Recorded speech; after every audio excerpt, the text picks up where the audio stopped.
Our second speaker today is Bryan Munch.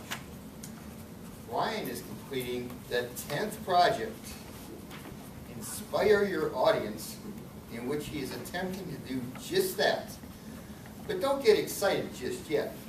This is only his 8th speech towards the CC. So he will need 2 more after this one. And if he does it right, he'll get to that CC before Linda Snyder does. The name of his speech is Preach the Gospel to Know Thyself. Please welcome Bryan Munch, MBA, Master of Business Administration, CPIM, Certified Production Inventory Management, and DAD. Everyone knows what that one is. Bryan.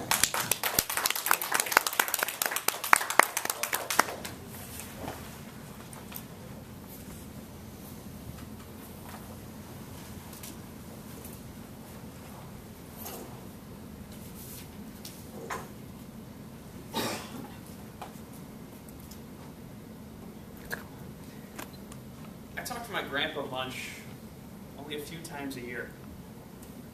It's not that we're on bad terms or anything, it's just that we don't talk that much. He lives in Arizona with my Grandma Munch, and I only get to see them maybe every couple years. When I called my Grandpa Munch on his birthday 2 years ago, I told him I had just joined Toastmasters and I'd given my first speech, the icebreaker. And I could almost hear him smiling on the other end. And he went on to tell me that he too had been a Toastmaster for over a decade. He was an engineer by trade, but his Toastmasters experience allowed him to pursue one of his passions. He was able to work substantially on a political campaign in his area. Nothing major, but something he really loved to do.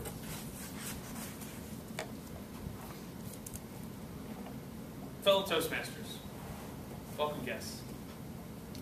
Since that phone call, I've learned a lot about myself, about my grandfather, and about how the Toastmasters experience can change lives. I remember wanting to change my life 4 years ago.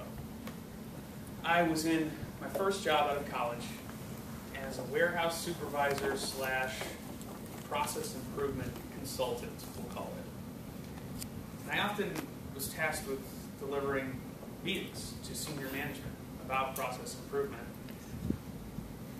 And the company had bred this odd culture where it was commonplace to constantly challenge the person who was presenting.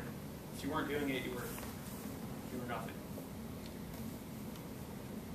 In fact, it almost seemed like the goal was to crush the person's confidence. It was really weird.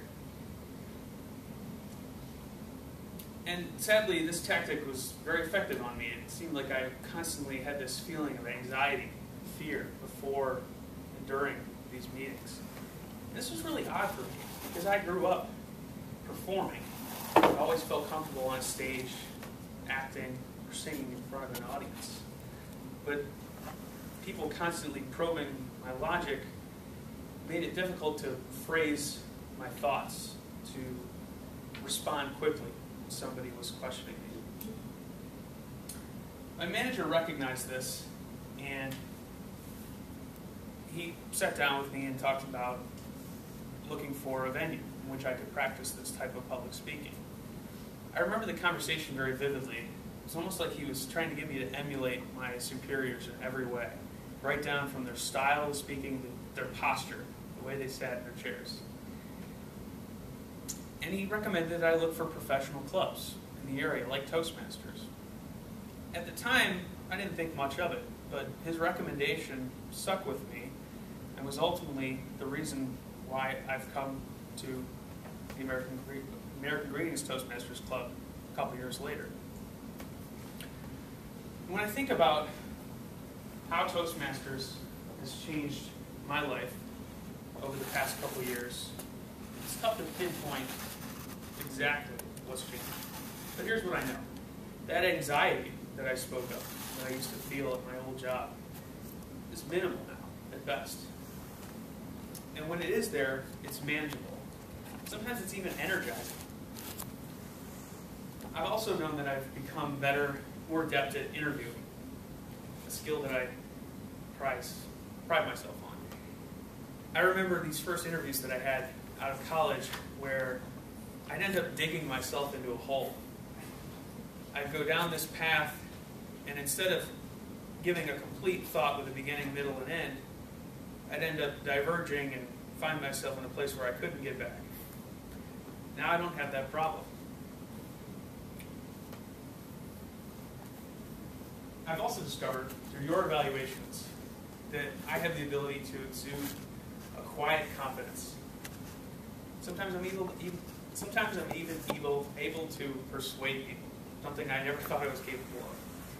And I barely utter an or an ah when I'm thinking about it because I internally acknowledge it and I stop it. But aside from learning about myself, I've also learned a lot about my grandfather over these couple of years. Last year, my grandfather gave me his entire stack of notes and materials from his decade in Toastmasters. And as I was perusing through this treasure trove of goodies, I found Toastmasters magazines from the year that I was born. It's funny, they tout the benefits of using VHS, tape recording speeches. But aside from that, the magazine has remained relatively unchanged. And I also got to read my grandfather's notes and his speeches.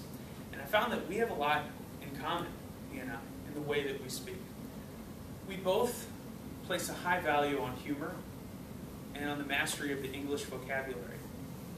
My grandfather liked to use those dollar words, as Tim calls them, as opposed to the nickel words. We also like to use reputable sources as our references. He had a lot of clippings from Wall Street Journal. I like having those backup sources so that I'm supporting my opinions. And we also both put ourselves out there. And by that I mean we're both comfortable enough in who we are that we're able to be candid, completely candid and authentic with the audience. And I've realized that that last trait is extremely important to me, almost to a fault, being authentic and having candor. In fact, I've realized I can't even be employed in a place, don't worry, I'm not leaving, but I can't be employed in a place where I'd have to sacrifice who I am.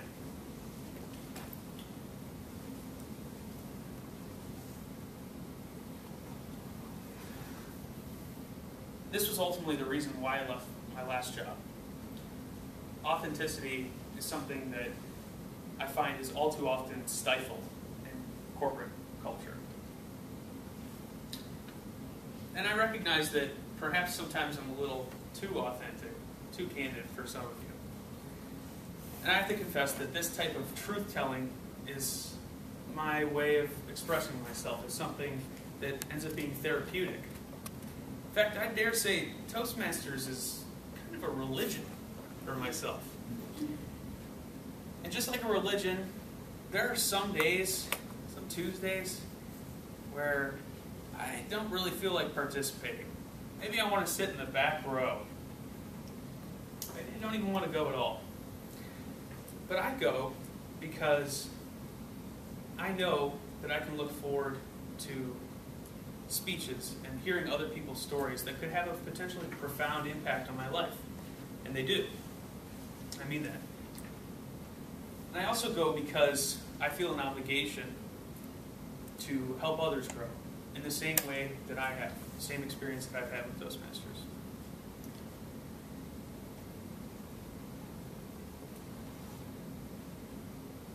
Plus, just like church, but better, is the fact that we all get to take turns being the preacher.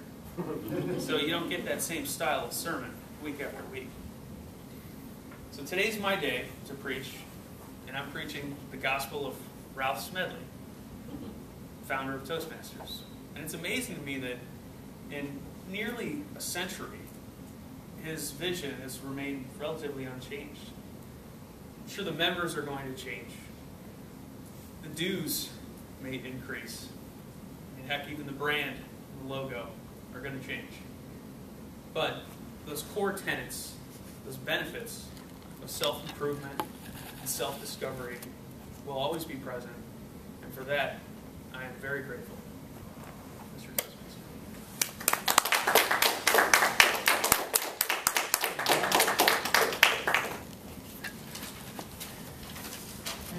Toastmasters as a religion. We should have a chapel.